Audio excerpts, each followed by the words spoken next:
Good evening, afternoon, morning, fourth meal, whenever the hell you're listening to this. Welcome to the Royals Rundown podcast presented by Royals Review. I am Jacob Milham, and I'm thoroughly confusing my co-host already, and he is Jeremy Greco. Jeremy, how are we doing on this fine Wednesday? I think the next poll question should be, how many of you are listening to this podcast while consuming $11 or more of Taco Bell? That's the only way to celebrate fourth meal. All right, and trust me, $11 does not get you as far as it used to. That used to be, for the old heads listening, that used to be a meme on Royals Review, that how could you possibly spend $11 at Taco Bell? And now if you sneeze, you spend $11 at Taco Bell. I went to Arby's recently because the world is ending. Eat Arby's. That's how I live my life. And it was like $20 for a value meal. I mean, I swapped in a milkshake, but still, I'm old enough to remember when my grandpa gave me $5 to get lunch from an Arby's and got mad at me that I only brought him 15 cents back after getting a value meal. So like to then turn around and be like, now I got to spend $20. Are you kidding me for fast food? Yeah, this is it's getting tough out here, Jeremy. It really is. I'm feeling the we have food at home. Like I'm definitely feeling that. Seriously. But then the food at home costs me so much money too. Anyways, listen, we're not going to spiral into an economic death crisis, okay? Because there's a whole lot. There's time for that after the podcast. Yeah. We'll review the general economy in our review. Maybe that's where we talk about it, because that's when we really ruffle the feathers. Listen, if you're tuning into this podcast, Royals Review is the people who make this podcast happen. A lot of great coverage going on over there. One thing that I'm gravitated to right now is ESPN, The Athletic. These big folks are starting to put out their MLB mock drafts. It's sneaking up on us. But the fact is, there's so many prospects. Don't worry, the folks over at Royals Review, Max, Greg, I believe Preston's talked about it a few times.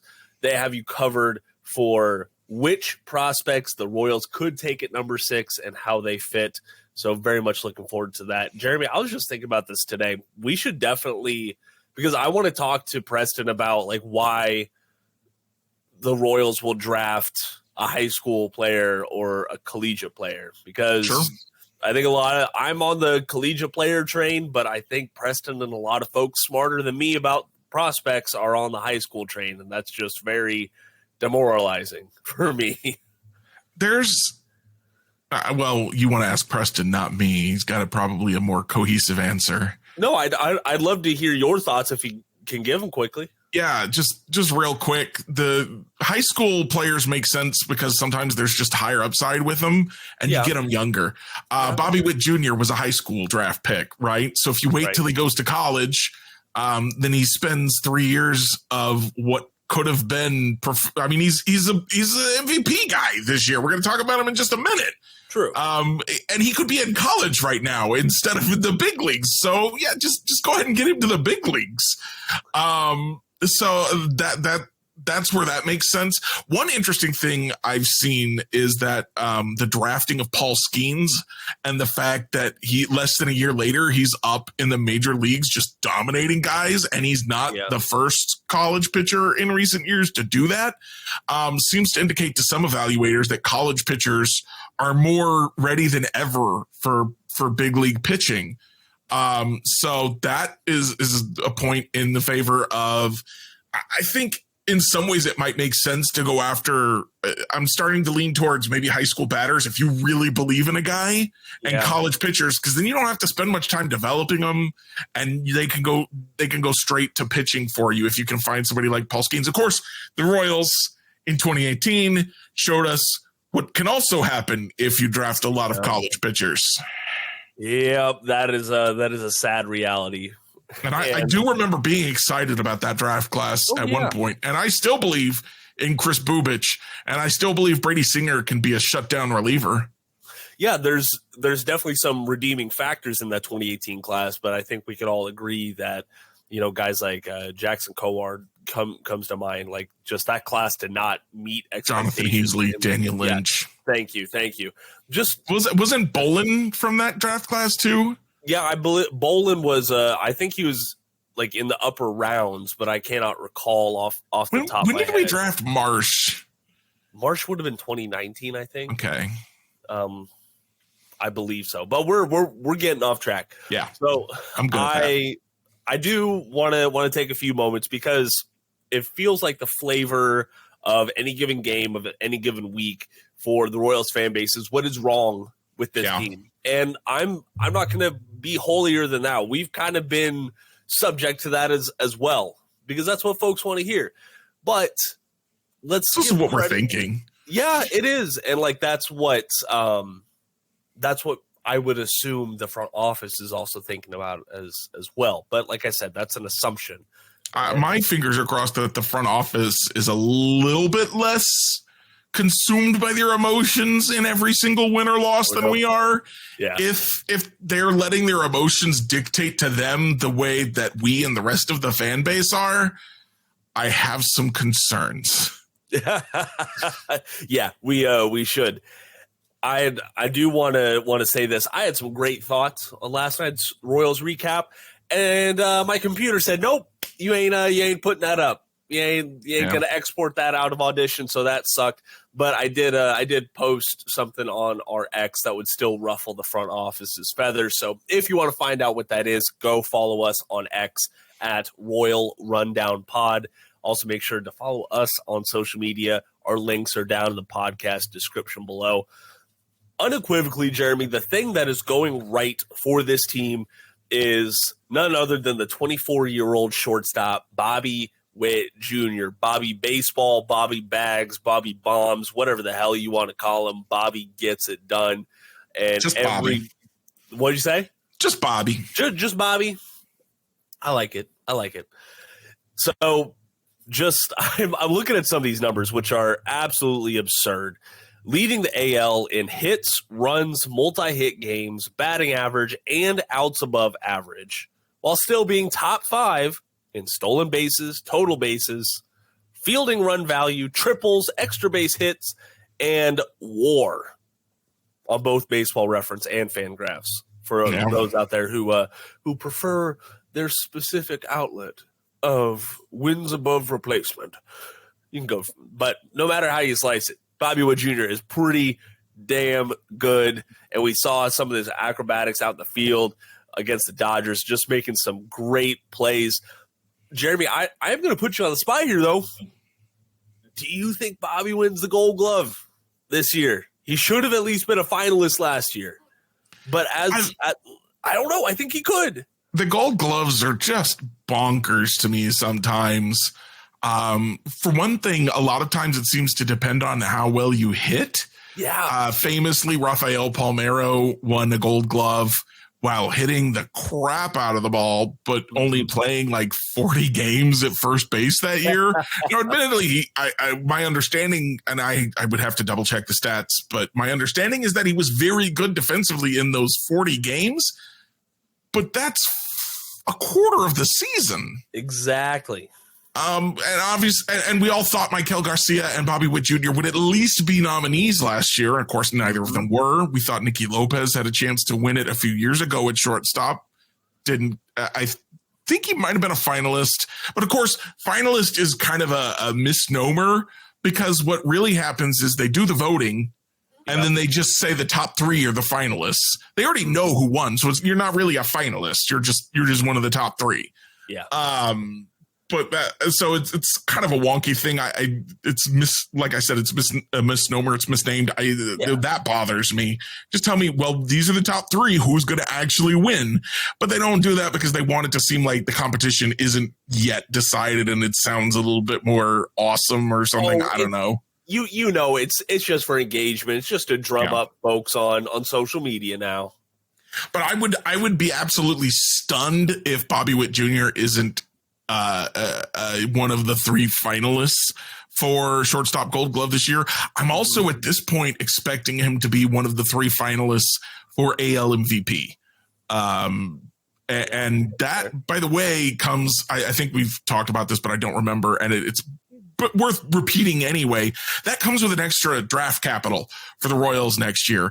When a player is promoted at the beginning of a season, for the next 3 years, if he finishes in the top 3 MVP voting, you get, I think, a sandwich pick.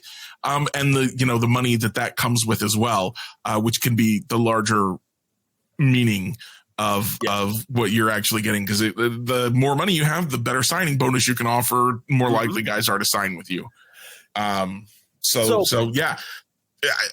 The only thing I can ever complain about with Bobby is sometimes he tries a little too hard. Like last night when he fielded a ball and he thought, well, maybe I'll get the guy going to third. And it's just, if he'd just thrown to first, he'd have gotten that out, and he didn't. Sure. And the inning went on and on and on. But obviously, you don't want a guy to just stop trying either, especially a guy as talented as Bobby, who can do things that seem impossible at times, like the double play that he started on his birthday in Dodgers land. So yes, you can't complain about it too much, because he does. The first year he was trying too hard and not making the plays, but now he also makes most of those plays. So there's just so little downside with having Bobby Witt Jr. on your team. And most of that comes from, he's a human being and not the perfect robot. Yes, precisely. To err is to be human, or however the hell they say that. I tried and I failed. But Jeremy, I think the thing about, I was thinking about the postseason accolades, because I'm looking at all these ways that Bobby leads the league defensively. So his 11 outs above average are tied with Marcus Semien for the most in all of Major League Baseball. His fielding run value leads all Major League shortstops and is tied for the second highest total in baseball. And he also leads all of Major League Baseball in Fangraphs' defensive runs above average. And I go over to Rawlings, and Rawlings is, the official, it is the Rawlings Gold Glove Award. I was like, okay, so what are some of their criteria? They base most of it off of the Sabre Defensive Index, which is none of these things that we listed off. And people at Sabre, for the most part, much smarter than me. They understand the numbers a lot better and are a great resource. But I need to understand how Bobby Witt Jr. is the 4th ranked American League shortstop and is way, way, way down the list in overall just defensive value. This SDI is what they call it. Meanwhile, Freddie Fermin is 1, 2, 3, 4, 5, 6, 7, 8, ranked 8th in all of Major League Baseball in SDI. So maybe we should be talking about his Gold Glove candidacy more than Bobby Witt Jr. If he started at catcher more often, I think we would be. I don't know if you've watched him just continually gun down runners all the time, whether they're stealing or trying to take an extra base. Freddie Fermin is ready. He also, they talk all the time about his pitcher ERA. He doesn't, or his catcher ERA. He doesn't let balls bounce past him. He's a very good defensive backstop. And I actually talked about him last weekend when the Royals won the one game that they did in Los Angeles, just because he continues to offer a level of consistency as a backup catcher that you can't get a lot of places. I do not know what they're thinking with Bobby Witt Jr. I know that that's not the only thing they look at, though. So hopefully there's other stuff that'll play into it that'll help his case. Maybe his numbers will go up as the season goes on. The other thing I was thinking about that I forgot to mention before is that one of the reasons he might not have gotten nominated or might not have finished high last year was because the Royals were so very bad. I think sometimes when you're on a better team, you have a higher profile. You're more likely to get votes for these kinds of things. And the Royals are unequivocally better this year, whether you think they're going to the playoffs or you think they can't possibly make it to the playoffs. They're unequivocally better this year. Yes, and that is going to draw more eyes. And I was hoping that would draw more votes in the All-Star game, but we're slacking. We're slacking, Royals fans. Those really Orioles fans are stuffing the ballot box. They got to do something about that. They can't just let them get away with that. Listen, that's just more of that Baltimore mindset. Okay, they can keep that out there. He says, as he's only like 3 hours south of Baltimore. Last note on the Gold Glove thing. It says verbatim: Rawlings Gold Glove awards are calculated based on a combination of managers / coaches and Sabre. So I don't know if that's a Sabre vote. I don't know if that's this SDI, but you cannot look me in the eye and tell me that Vinny Pasquantino is a more valuable defender than Michael Garcia is. Yeah, that would I think Vinny's improved a lot at first base, but that would be hard to believe. It is it's an absolute stretch.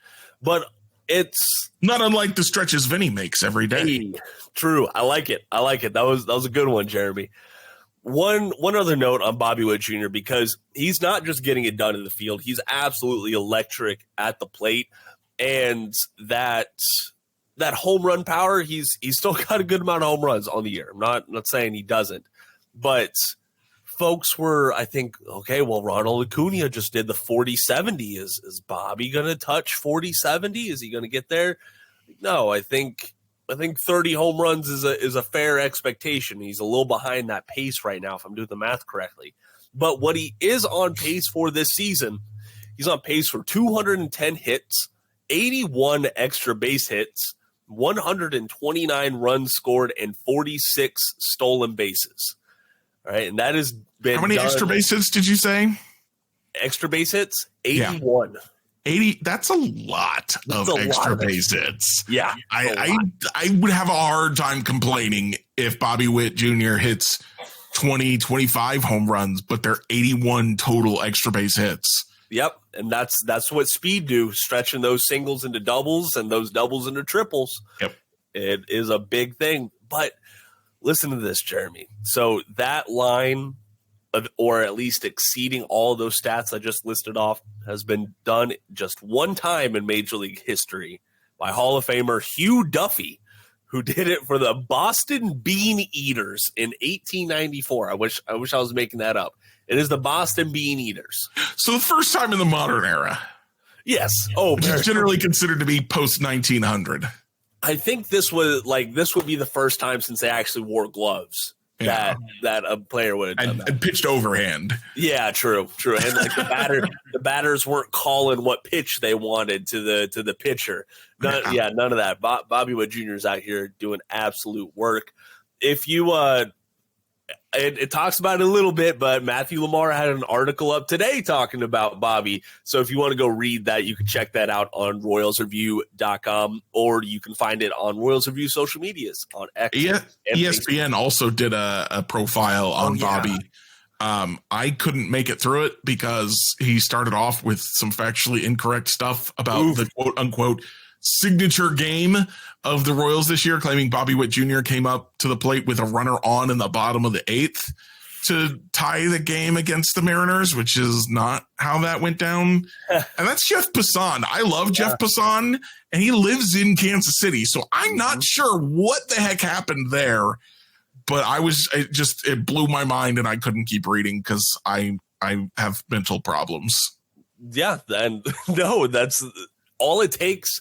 Is that one little thing? It's like a pebble on the railroad track. I'm not going to sit here and pretend like I don't ever make mistakes. I think you could probably go back and look at most of my recaps and find some sort of mistake. I'm just like you. This is an iconic moment, and you said it was the signature game for Bobby Witt Jr. and for the Royals this year, and you got almost none of the facts right. That's what I'm like. Could you double check that stuff maybe a little bit? I should shut up. I should not have even said anything. Honestly, everyone's going to be really hitting my recaps hard now. I'm going to have to double check everything I write. Well, hey, you put a target on your back there, Jeremy. That's not bad. Yeah, that was my bad. Yeah, it happens. I did this to myself. I understand that.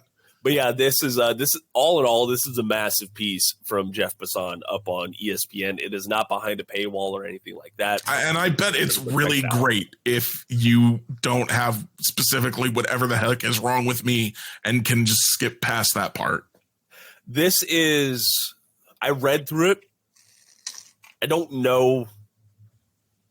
I'm trying to think how to word this. I don't know how much a passionate Royals fan is going to get out of it. This is a great article for someone who knows that Bobby Witt Jr. is pretty damn good. And that's it.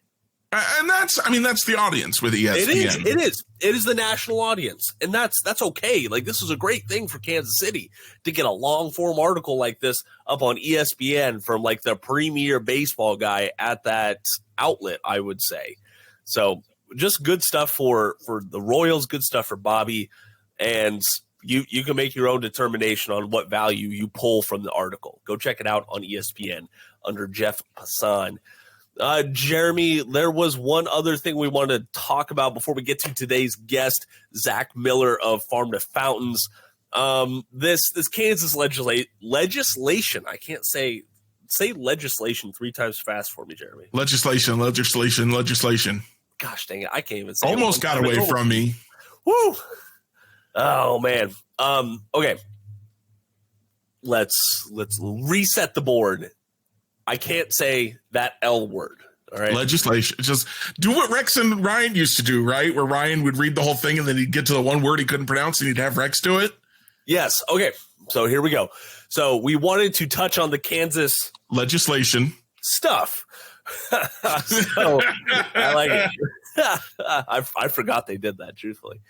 A lot of movement, a lot of chatter going on after the legislation, yes, passed in Kansas, okaying the measure to authorize state bonds to help finance new stadiums and practice facilities for both the Kansas City Royals and Kansas City Chiefs on the Kansas side of the KC Metro. There's hot takes all over the place, like, oh, well, it's this person's fault and Jackson County needs to do this, and the Missouri inflation needs to figure something out. I did. I was too busy rolling my eyes to see you pointing to me. I'm sorry. Yeah, and this was you had a great response to this. I dropped the little snapshot of what the Royals said today about the legislation, which says we're grateful to the Kansas legislation for today's bipartisan action that gives the state a pragmatic tool in which to achieve its economic development goals. All right, I like. You said a lot of other big words there. There's a lot of other big words. Additional conversations as we evaluate where we will play baseball in the future. We will always prioritize the best interests of our fans, associates, and taxpayers. Well, I will say, I think those best interests are a few tiers below John Sherman and the ownerships and his profits. Yes, and his profits. The almighty dollar speaking. Jeremy, are you we've seen rumblings. Now this just feels like an official step forward, and then we're going to be mired for another 4 months while they have backroom conversations. What are your thoughts on this? So that press statement, to translate that from the legalese and from the public relationsies into normal person English. Yeah, guys, we saw it. We saw they did it. That's all it says. It doesn't. I'm sure there are some people out there like, they're moving to Kansas City now, or excuse me, moving to Kansas. They're already in Kansas City. Whatever. It's definitely happening. No, that's not what that says. That is not what that says. It says they're aware of the fact that Kansas has a proposal that could possibly build a new stadium, and that they're gonna talk to people and make choices later, which was already the plan. Okay, they were gonna talk to people and make choices and plans later. Yep. So nothing's really changed. I know this will shock probably a lot of people. I haven't dug deep into this because I don't care. It's not close enough to being done that it matters to me right now. If the Royals move to Kansas, well, okay, cool. If what I'll care about is the same stuff I cared about on the downtown thing, which wasn't that they were moving to downtown, even though I do love Kauffman Stadium and I wish they would just renovate it. It was the ways that they were screwing over fans and Kansas City citizens as they were trying to screw them over as they tried to move to downtown Kansas City. I was all for it if it looked like they would do, good things, kind things, treat people well, do good stuff for the community, which were things that they could have chosen to do without costing themselves much money.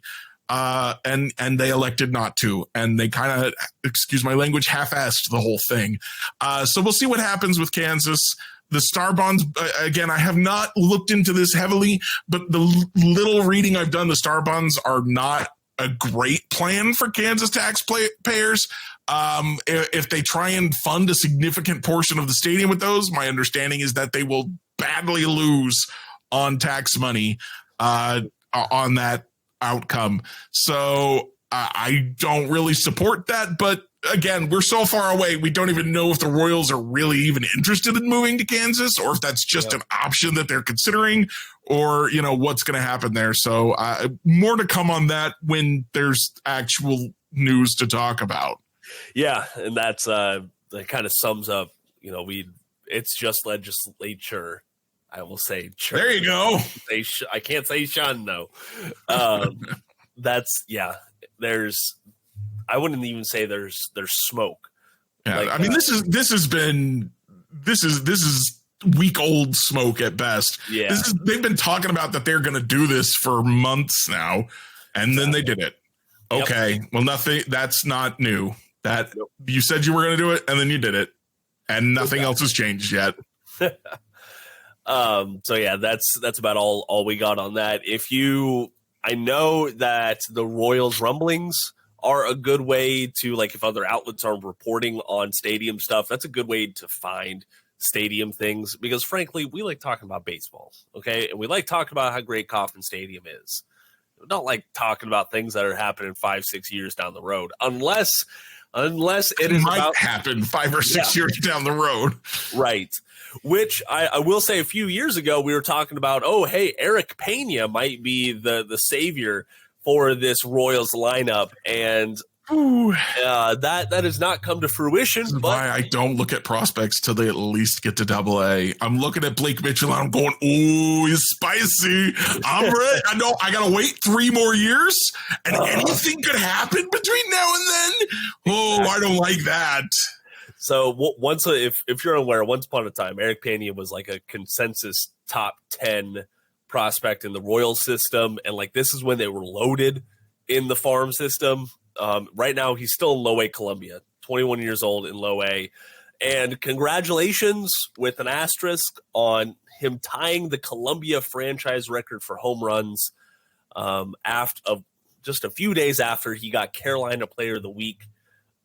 The accolade, the award, however you want to say it. He did the thing, did the good thing, and he did another good thing. It's never good when you're tying a minor league franchise's record. Yeah. That's a career record, not a season record, right? Correct. Yeah. Yeah. How many he's hit. So, and there was that one actor player who was at third base. I cannot remember his name, who tied or set a minor league home run record just for home runs across all of the minor leagues. It's that's because you have played in the minors for so very long. Yes, there is. I get it. You're chasing your dream, but and congratulations on it. Hopefully we see some more growth from Eric Pena in the near future. Another congratulations on the farm is in order. The Omaha Storm Chasers clinched a postseason berth for the first time since 2014 and home field advantage in the International League Championship Series. Their 48 wins this season are the most in the minors, not in AAA, not in their league. They are the most in the minors. So absolutely electric stuff from the Omaha Storm Chasers. And right on cue, we have our guy who will be talking a little bit more about the Omaha Storm Chasers, Zac Miller with Farm to Fountains. Zac, I know you just popped in a couple of seconds ago, but welcome to the show. Yeah.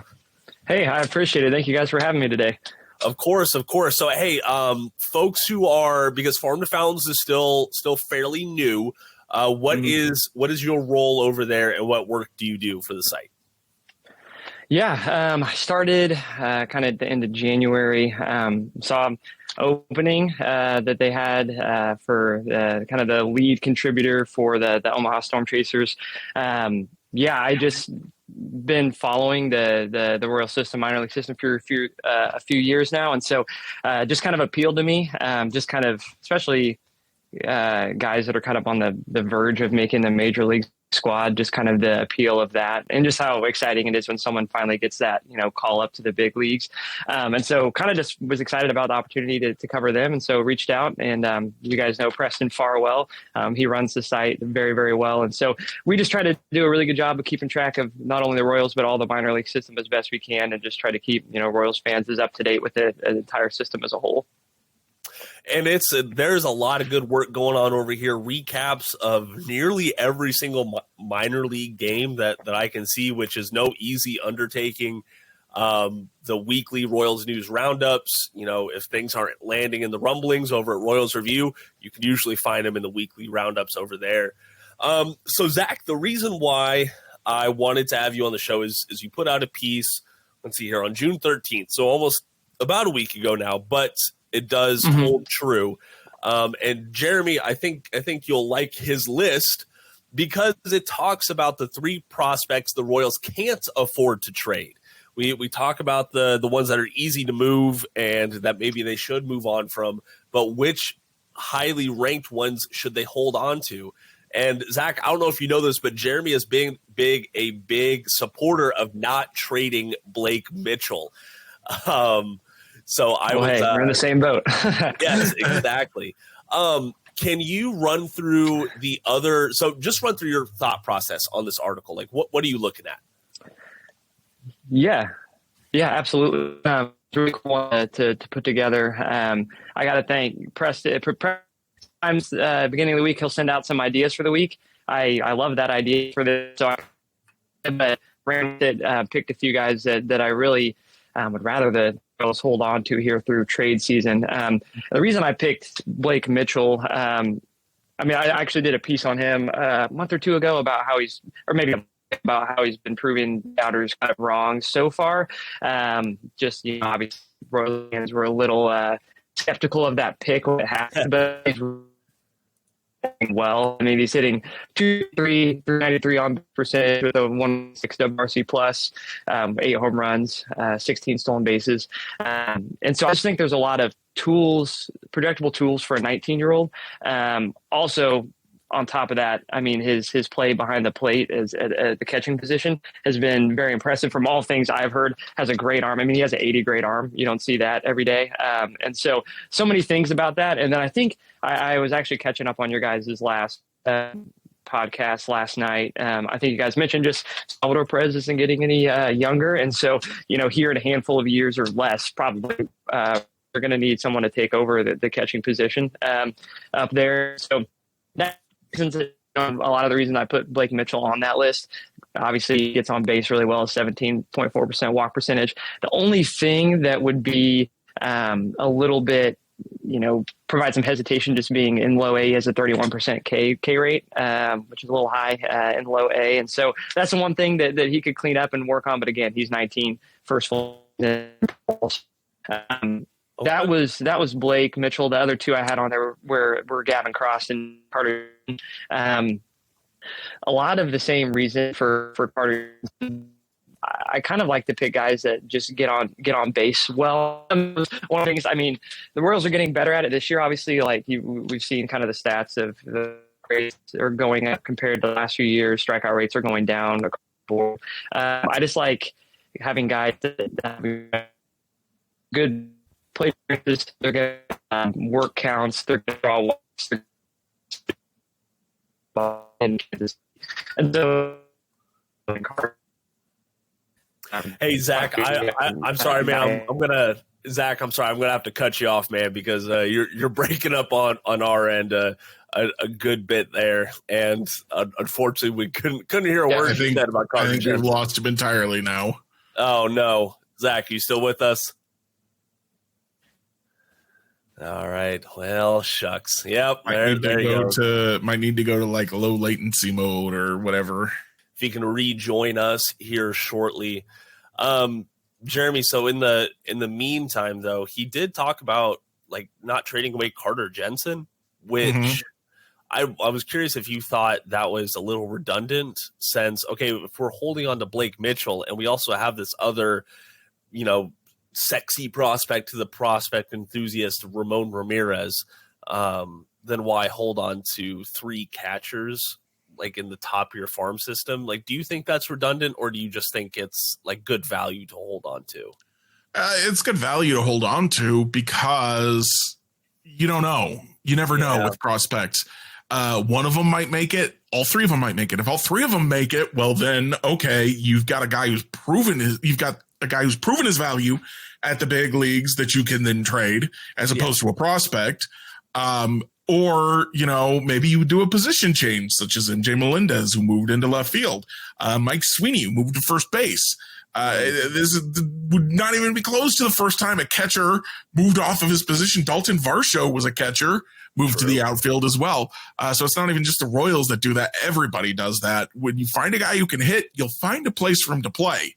So if all 3 of those guys are hitting, then it's worth having all 3 of those guys around and figuring out where they're going to play later. Yeah, and that is, I don't know if Zach's going to be able to rejoin us or not, but that is something that he cited in Carter Jensen's write-up, talking about it wouldn't surprise him to see the Royals transition him to a corner outfield spot as he makes his way up through the minors. So that's a good point, especially. It seems like there's kind of a log jam in AA and AAA behind the plate. So if you can get him into a corner outfield spot, then there might be some value there. I do want to throw out there that he talked about Blake Mitchell's strikeout rate. Yes, he did. But one thing to keep in mind about that strikeout rate is that it's been actually coming down a little bit as the season goes on. If I'm remembering correctly, I'm trying to pull up his page right now so I can look at the game log. Say something, Jacob. Fangraphs. That's very helpful.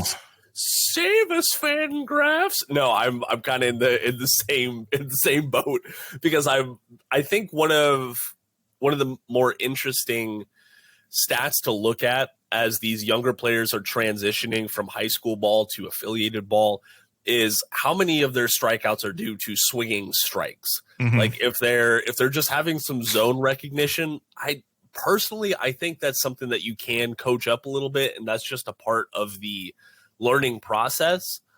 So like, for example, one reason why folks aren't high on Eric Pena anymore is he has a 20.3% swinging strike rate. That is the 3rd highest in the Carolina League, the league that the Columbia Fireflies play in. And then on the flip side, I'm trying to find another Royals prospect here, because there's not a whole lot of folks have heard of Eric Torres. Daniel Vasquez is notable, but like Blake Mitchell, his swinging strike rate is sitting at 12.3. So that is pretty good. Zach, third time's a charm. Are you with us, sir? I think so. I switched methods here, hopped on an iPad, so hopefully we're good to go. I really apologize about that, guys. It happens. It does. It really does. So right now, Zach, we're just on the low data mode. Okay. It'll record everything. We just can't see each other right now. Does that sound good? Yeah, that sounds great. I appreciate it, guys. Thank you. Of course. So as I was saying about Blake Mitchell, you mentioned, Zach, about his high strikeout rate, but if you look at just his last month of May 18th through June 18th, he struck out 22 times, which I think still is pretty high, but he's also walked 15 times. We get real excited usually when we see these guys who are walking as much or almost as much as they strike out. Does that apply here, or is this high strikeout rate just too much? I think to an extent it cancels out, or at least having a better balance of that helps for sure. I think it would feel different if it was AA or AAA and these were the numbers. I think. Sure. I think just the fact that it's low A makes it seem like a little bit like would love to see that at least below 30%. But again, when you're walking 17% of the time, it doesn't make a huge difference. I mean, when your on base is almost 400, you got to give and take a little bit. So if it's just a few ticks high right there with how much he's walking and hitting the ball, it's not too much concern, I would think. Yeah, and in comparison, before the last month, he struck out 53 times and walked 27 times. So that walk rate has really crept a lot closer to the strikeout rate as time has gone on. Right, which is great. Yeah, I want to see it trending in that right direction. Absolutely. Okay. So Zach, while you were getting reconnected, we talked about Carter Jensen a little bit. We skipped over Gavin Cross, so that's on me.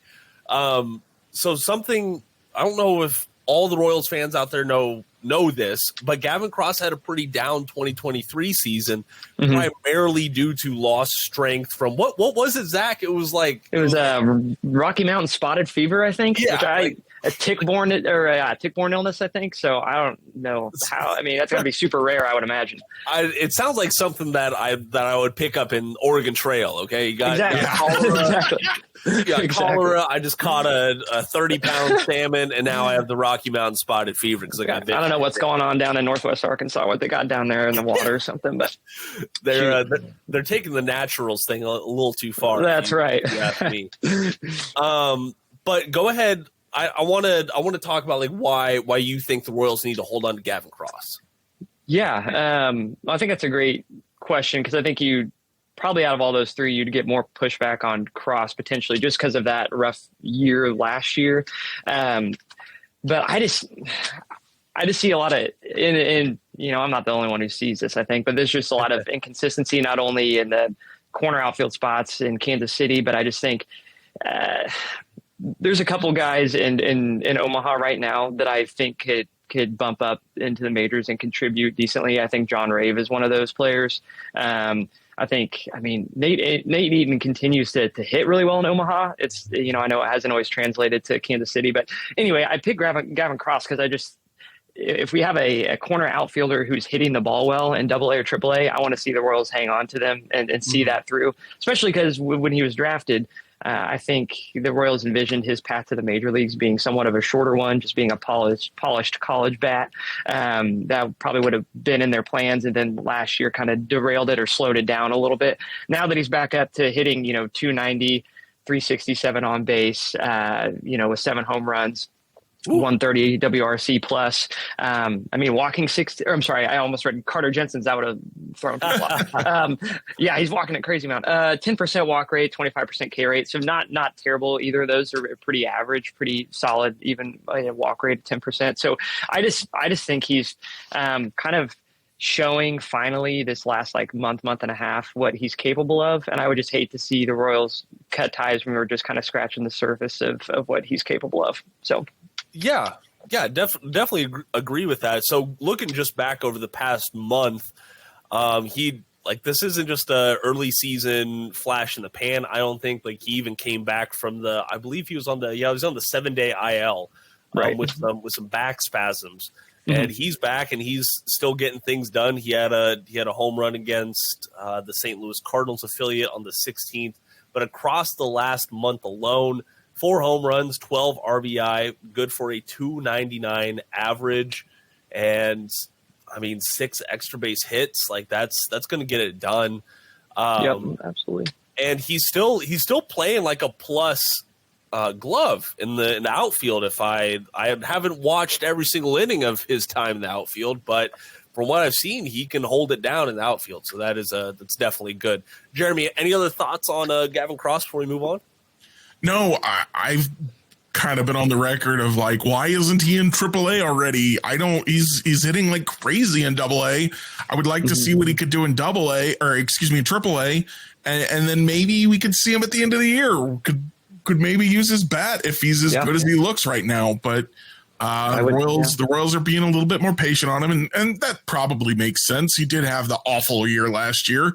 Let him build up some confidence and show that he's 100% back. But I'm a little impatient. I'm ready to see somebody else playing in the corner outfield. Yeah, I think most of us are, Jeremy, unfortunately. Zach, but there's the second part that I didn't want to get to while we had you on, but before we do, where can folks find you on social media? Yeah. So if you want to, basically, obviously, most stuff's going to be on Twitter there. My Twitter handle is Zac Miller at ZACMILLER 181 on Twitter there. I try to post and keep up with Storm Chasers things, and then also the articles and stuff that are happening at Farm to Fountains from all of our guys. I'm always supporting and promoting those. So that would be the main place. And then our Farm to Fountains Facebook page and Twitter page would be great places to keep up with what we're doing over there. Okay. I love it. Jeremy, I don't know if I properly prepared you for this, but I did have a second question for Zach. So we just got done talking about with the prospects the Royals shouldn't trade away. Zach, I was curious, do you think there are any prospects the Royals should trade away, kind of adjust this farm system's profile and move on from some of the players that don't really fit this regime anymore? That's a great question, and I almost hesitate to say I want the Royals that they should trade someone away. Right. Just because maybe that's just my nature. I'm kind of a soft. I'd make a terrible GM. But there's guys that I think, like you said, that maybe it just is not fitting. It doesn't seem to fit the Royals' timeline. There were a few that came to mind that I'd be willing. And again, if they're wanting to be aggressive, or at least somewhat aggressive, like Piccolo has been talking like they want to be, you're going to have to let go of probably one or two of those guys, ranked in the top 10 to 15 prospects, just with the Royals knowingly not having the deepest farm system. So I have a couple of those guys, a couple kind of AAA guys that I had thought of. So I think as far as the guys in Omaha, I don't think you could trade any of those guys. Some of the prospects I'm thinking of are a little bit older. I think you would have to package them along with some other people. But if they're not going to do anything with CJ Alexander or Devin Mann, it's probably time to maybe include them in something if they don't see them fitting somewhere. Both those guys are, for the most part, utility infielders. CJ Alexander plays mostly third base. They're just hitting the ball so well that if there's a team out there that wants a more MLB ready bat or a guy that they think might be able to come up and contribute, I think you could throw those guys in there, and that could maybe sweeten up a trade package. Both of them have over 137 weighted run created plus in Omaha right now. Along those same lines in Omaha, I think packaging in one of Daniel Lynch, Veneziano, or Austin Cox, guys that have had at least a little bit of major league experience and have had decent showings at times. I think those are guys that you could package in with something. Again, they're probably not going to be standalone on their own there, but I think those are all guys that could be part of a trade package. And then some of the guys that are kind of higher up on the prospect list that I had thought of that maybe just timeline wise or just kind of fit right now with what the Royals have going on at the major league level. One guy I thought of was Peyton Wilson down in AA. Some of these guys I really would hate to see go. I don't want to just act like the Royals should just part ways just because, but I'm just thinking about the guys like Nick Lofton, Michael Massey ahead of him, who are still young, have a lot of years of control still. Peyton Wilson's having a bit of a down year, just batting .219 so far this year. Still getting on base a decent amount, but just kind of a down year. His standards, I'm trying to think. He's maybe the number 25 prospect in the system right now. Couple other guys I thought of was also in AA, Caden Wallace at third base, which would hurt. He's the Royals' number 2 prospect right now, but might be one of those guys you got to include if you're wanting to go after a top, available guy on the trade market. That might be one to include in there. Not saying that Michael is the long-term answer at third. He's been slumping a little bit right now. I know Caden Wallace's calling card is third base, plays a good third base. So it's also why hesitate a little bit, but if they really think that Michael Garcia is the guy for the next 4 or 5 years, it might be worth taking a look at what you can get in return for a Caden Wallace package with another guy. I don't want to throw too many names out there, but those were a few I was thinking of, just kind of off the top of my head that could net you back something. I wrote down Frank Mazzucato as well, which would kind of hurt, but he's a guy too that I know he's not quite figuring out keeping the walks down quite yet. Getting his velo up has been an issue. If a team feels like he's a project that they want to work on and think highly of him, I think that could also be a good part of a trade piece too. So I was just thinking about I had an article up last week where I was talking about guys the Royals could trade. And I put Frank Mazzucato in a bunch of those because I just don't really believe in him. Sure. I'm not sure that I necessarily believe in Caden Wallace either. Like you said, Mazzucato's having trouble with walks. Caden Wallace is having trouble with strikeouts, I feel like. So if the Royals, they have to trade one of those guys, let's say, to get the package they want back to improve the big league roster, which one of them are you like, okay, we'll miss him the least? I think it would be Frank Mazzucato.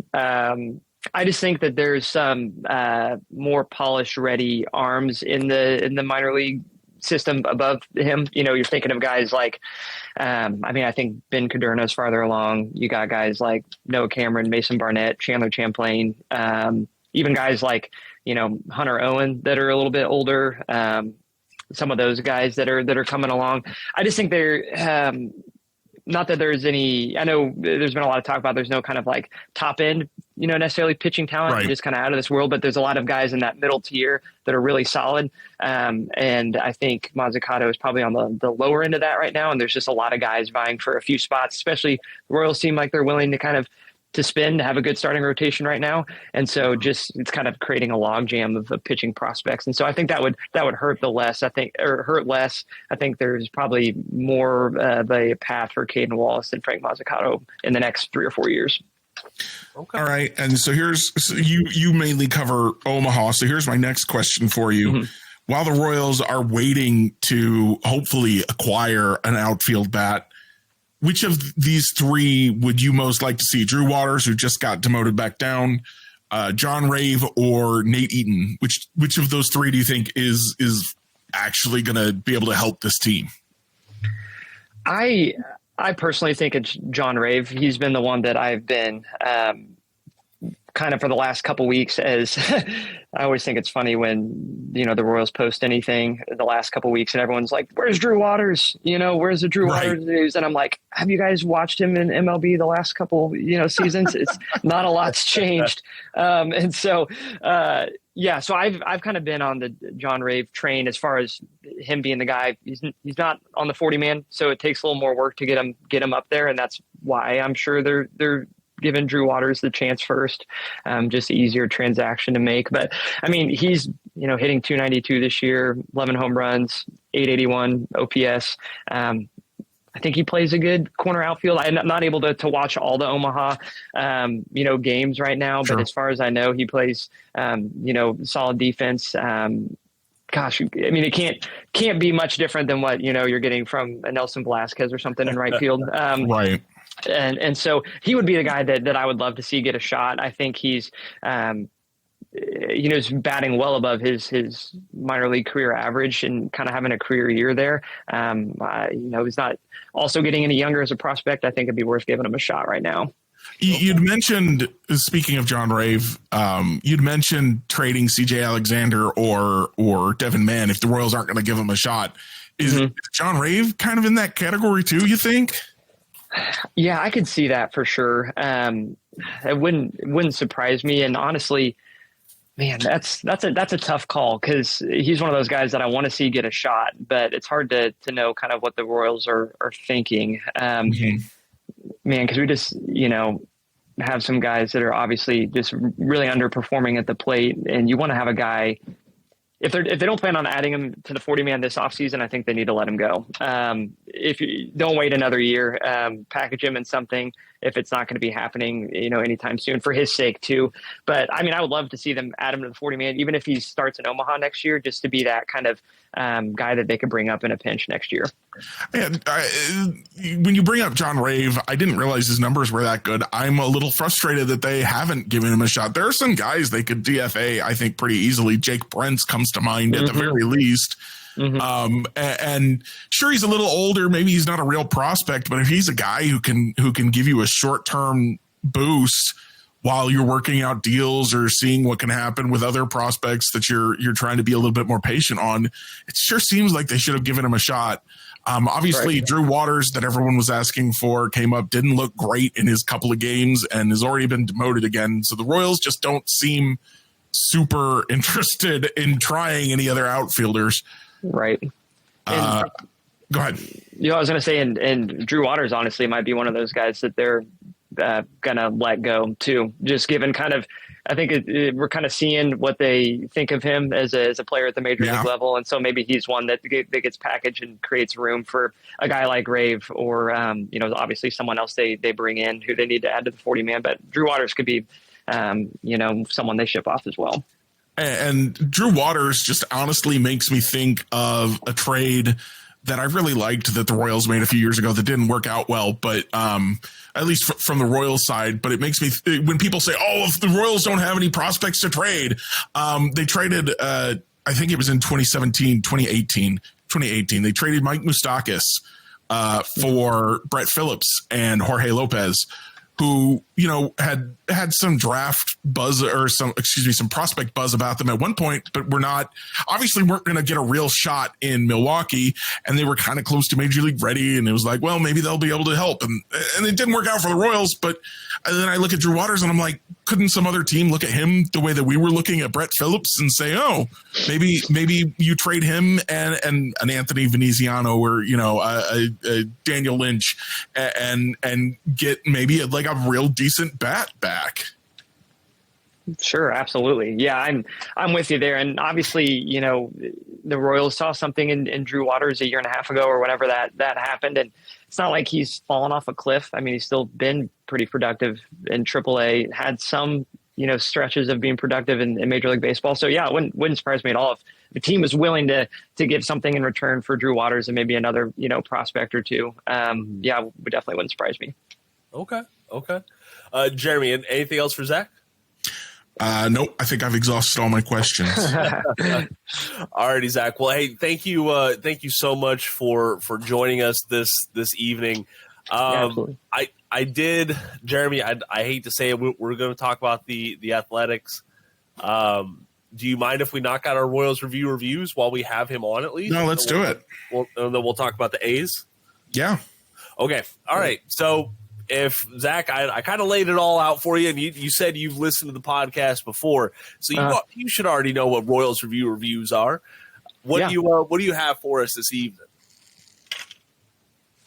Let me see here. Oh, I gotcha. So let me see here. It's just, anything you've been watching or reading or got it. Okay, yeah.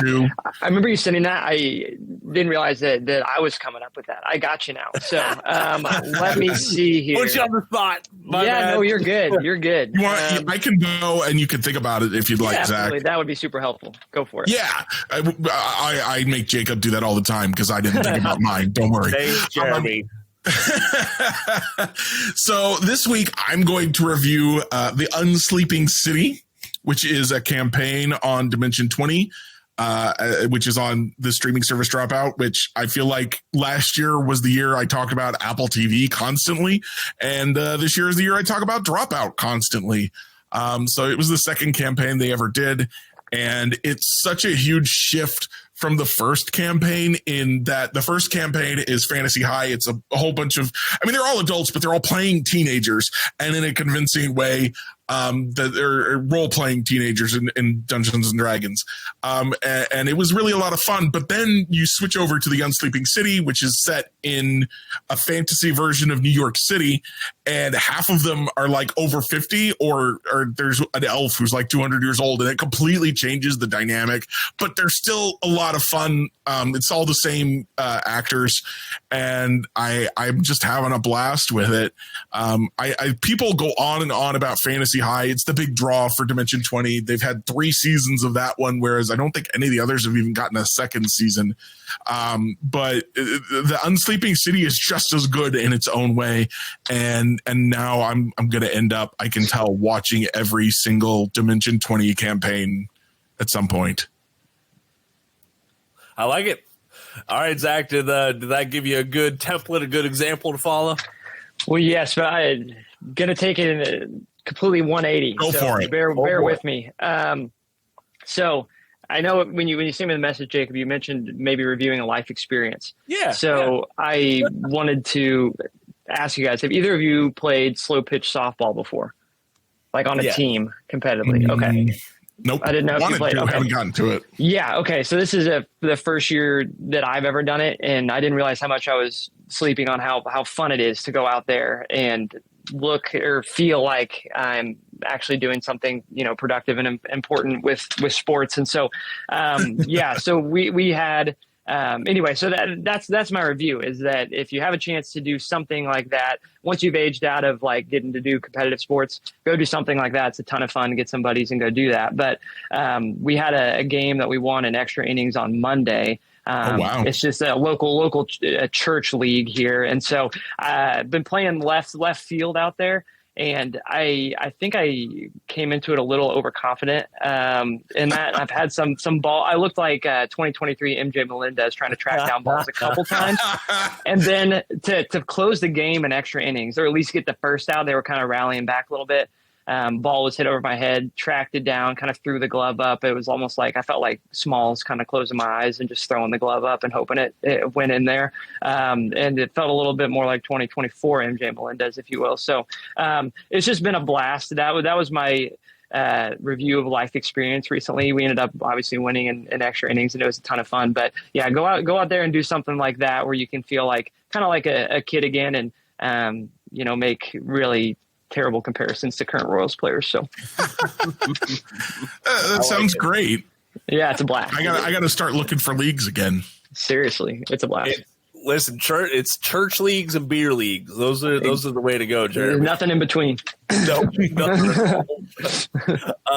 My review, I'm going to cede my time to wishing from the podcast and from myself just how great the loss is of Willie Mays this week. Just a great icon in West Coast baseball and baseball in general. It just saddens me to my core that he won't be able to be here to watch the Rickwood Field game with everyone. That's where he was playing at 18 years old in a World Series. And unfortunately, he's not going to be here for that. Just a great ball player from all accounts that I've heard, a great human being as well. So, Willie Mays, you will be missed. There's a lot of great stuff up on MLB.com detailing his impact, his playing time, and his life in memoriam.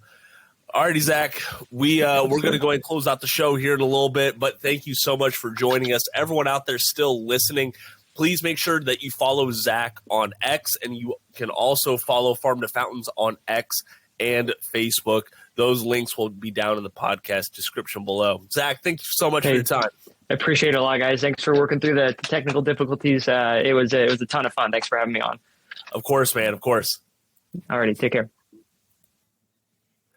Alrighty, Jeremy. So that is just about going to do it for the podcast, but we do want to we do want to talk about this athletic series so far. Right? Yeah. I think a lot of people are, feeling pretty down right now because they got through the Dodger series. They lost 2 out of 3. And even we were kind of like, listen, next up is the Athletics. They're not good. they're going to win more games. It's going to be okay. And then they immediately lose the first game. Yeah. So, and I get it. It's a bummer. It's a downer. I turned on the game last night and then I turned it off.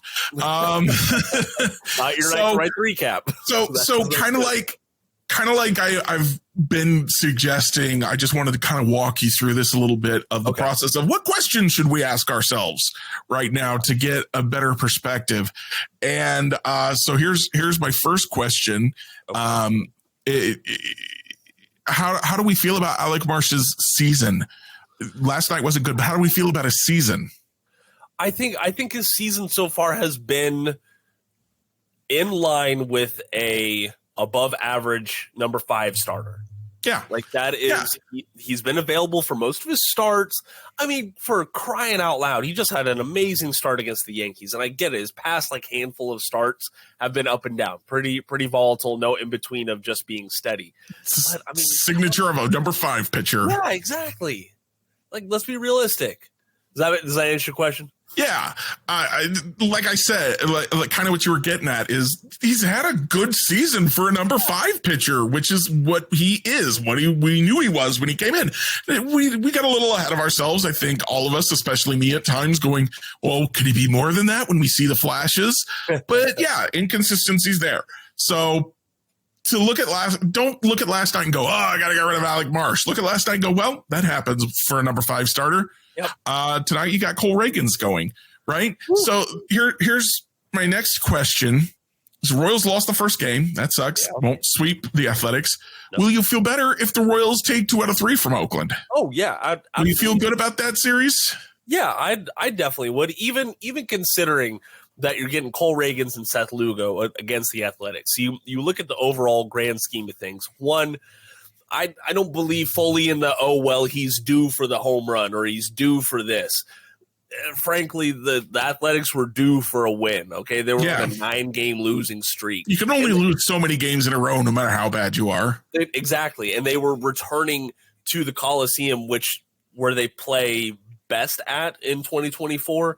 So it happens. But even if they take 2 out of 3, folks are going to forget about Tuesday night's loss and just keep it moving. So I'll have to admit, going into the game when I realized that the Athletics were on a long losing streak, I was like, oh no, because that can't last forever. When a team, and I do the same thing when a team comes in with a long winning streak, I'm like, all right, well, we're probably going to get at least one because it can't go forever. Nope. That doesn't always work out, as I saw in Cleveland. I don't remember what year it was, but Cleveland had like a 20-game winning streak or something stupid in 2020 or 2021, something like that. I was like, well, the Royals will probably take at least one of these. Maybe it was 2017. Take at least one of these. They didn't. Nope. The Guardians kept on going. But yeah, there's still an opportunity to take 2 out of 3 here. And honestly, even if they lose 2 out of 3, they have more games coming up. We were looking at the span as a whole. Right? We weren't looking at, okay, they're going to bounce back 1 game after that stretch. They've got a nice span here of playing much worse teams than the ones they were playing. Some of them are still good, but much worse teams than the ones they were playing. They do have the Guardians for 4 at the end of the month, but around them, teams that are not as good. One thing I will say is I hope the Rangers win a game between now and when the Royals play them this weekend. Yeah, I do not want to do this whole streak breaker thing again. Nope. So those are kind of the 2 important questions I had for you. The Royals did fall to 3rd place in the division, which is a bummer. They've been in 2nd place all year. They're still holding a playoff spot. Mm-hmm. And so here's my next question for you, Jacob. Okay. I go back in time and I tell you before the season, the Royals are holding a playoff spot on June 19th. How do you feel? I'm happy. I'm elated, like over the moon.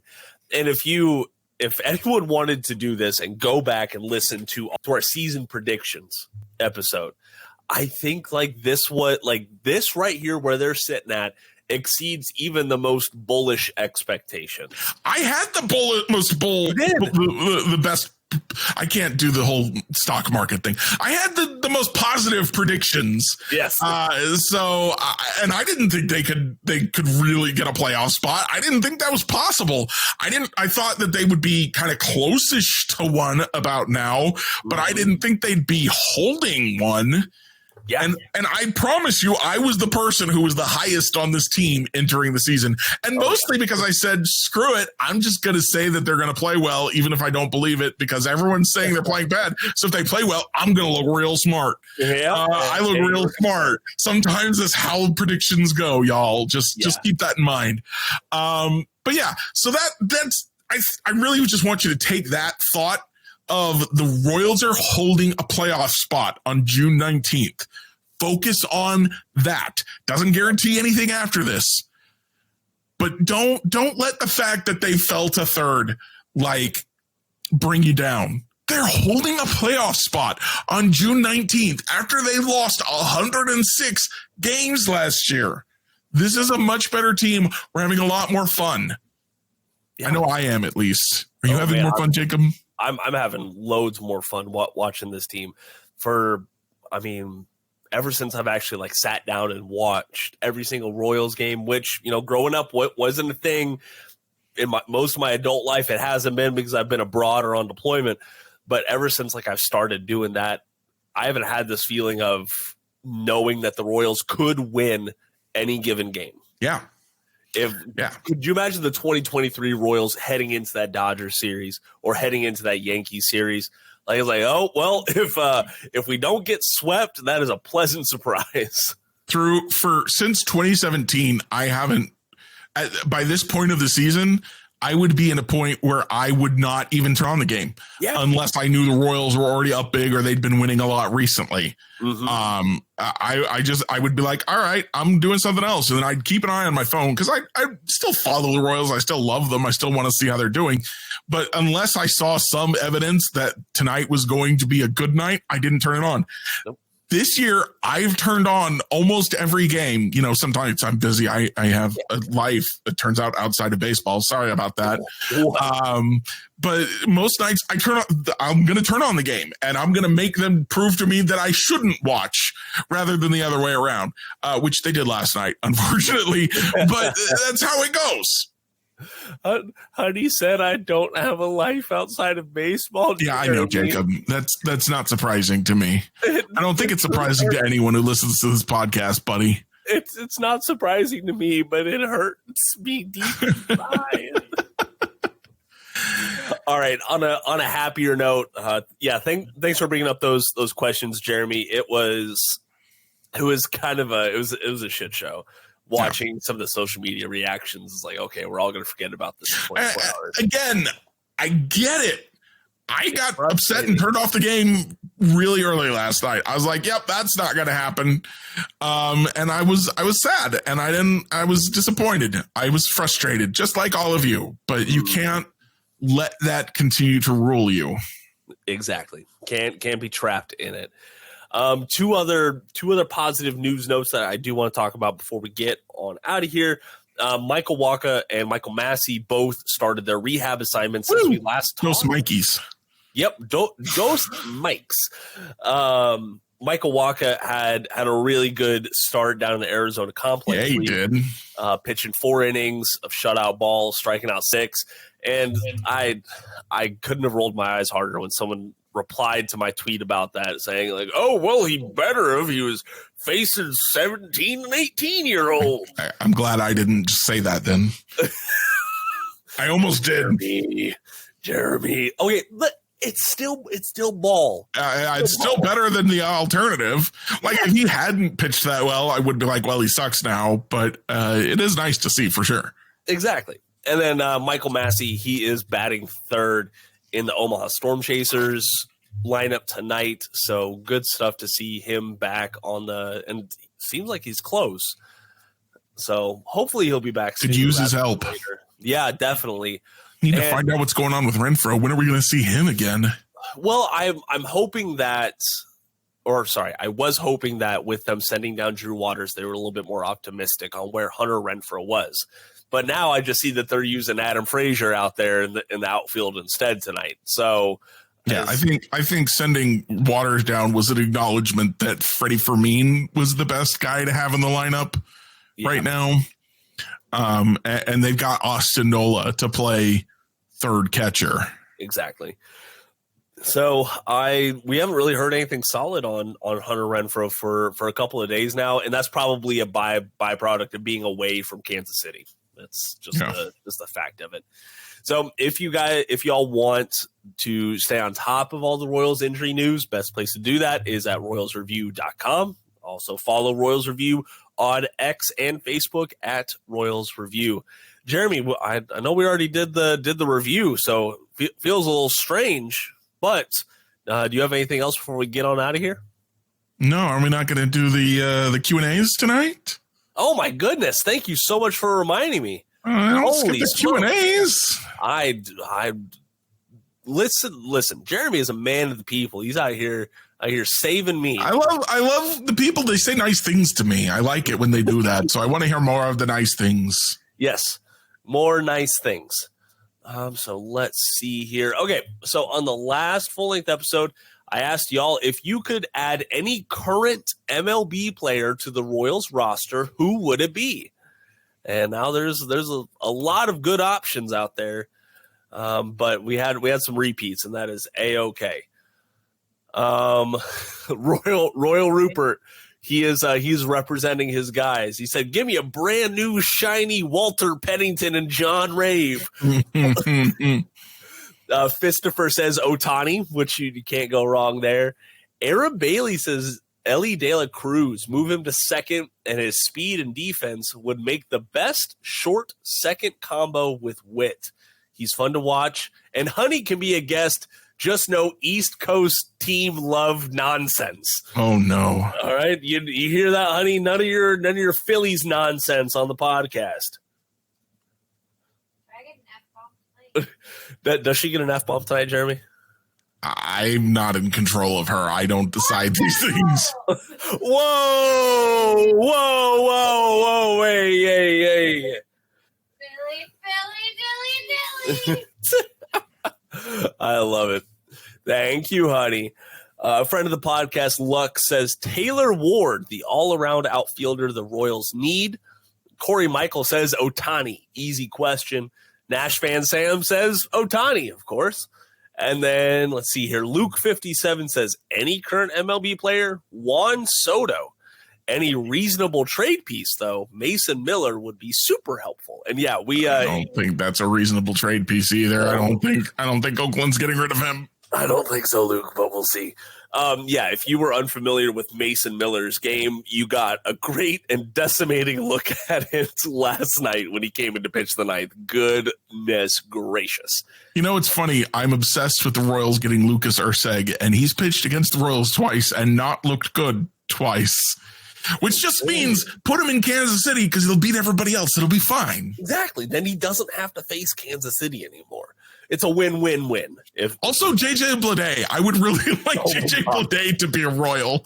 I was like, man, can you imagine how much better tonight's game would be if JJ Bleday was wearing Royals colors instead of Athletics colors? I just want you see it so rarely in baseball. You see the handshakes and the guy go from one dugout to another. I think we saw that last with Mike Moustakas when he got traded. Did we see that with what's his face, the Benintendi? Didn't they trade him to the Yankees while they were in New York or heading to New York? Maybe. Oh no, I'll have to look back up on that timeline there. No, Honey, we're not talking about Hunter Dozier. No more Hunter Dozier. We looked through a box of baseball cards last night, and Hunter Dozier popped up quite a few times. I also had my 1 of 10 like 4-color Alberto Mondesi jersey patch, all signed and everything. And, oh goodness, that is useless now. Lastly, Christopher Palmer says Ronald Acuna Jr. because him and Bobby on the same team would be amazing. Or Yohan Duran to have a lockdown closer. And I don't know why it's not showing up here, but Steve did also say Emmanuel Clase. Dude gets guys out. By the way, I'm not just Steve. So I think that might have to do something with Royals Review. I'll have to go back and look at that. So, Jeremy, there you go. There's your Q&As. Who would you add? Excellent. Would you add anyone different? I mean, Shohei Ohtani, obviously. Yeah. I would add Aaron Judge. I would go with Aaron Judge. But Shohei hits as well as Aaron Judge, but also pitches. Well, not this year. He doesn't. Well, next year it'll be fine. Yeah, but hear me out. You're also replacing Kyle Isbell in the lineup with Aaron Judge. I like Kyle Isbell in the lineup. I would, if I had Aaron Judge, I would put him in a corner outfield spot. Whoa! What are you doing, Jeremy? Why would you do that? I don't think Aaron Judge is a very good center fielder. Oh, he's a pretty good center fielder in the Mickey Mouse Stadium in New York. I will say that. It's like the stadium that they have outside of Kauffman Stadium for the little kids to run around and feel like they're playing baseball. Oh boy. Michael Massey's favorite short porch out there in right field. All right, I'm just talking nonsense. Jeremy. Yeah, honey's getting tired of us talking. Jeremy, you got anything else before we get out of here? No, I'm starving. Can we please end this? Yes, we can. So is my wife. Listen, everyone out there still here with us. Thank you so much for your time. Thank you for your support. Please follow us on social media. That really is a good way to engage with us. You can mention us on X. Just mention podcast Royals Review on X because Twitter. I'm just Elon Musk's stooge apparently. But I'm gonna have some concerns about my co-host. As you should, Jeremy, because I'm feeling a little dizzy. So I'm gonna go. All right, I do too. From the wife alone. Thank you so much for joining us, and until next time, go Royals!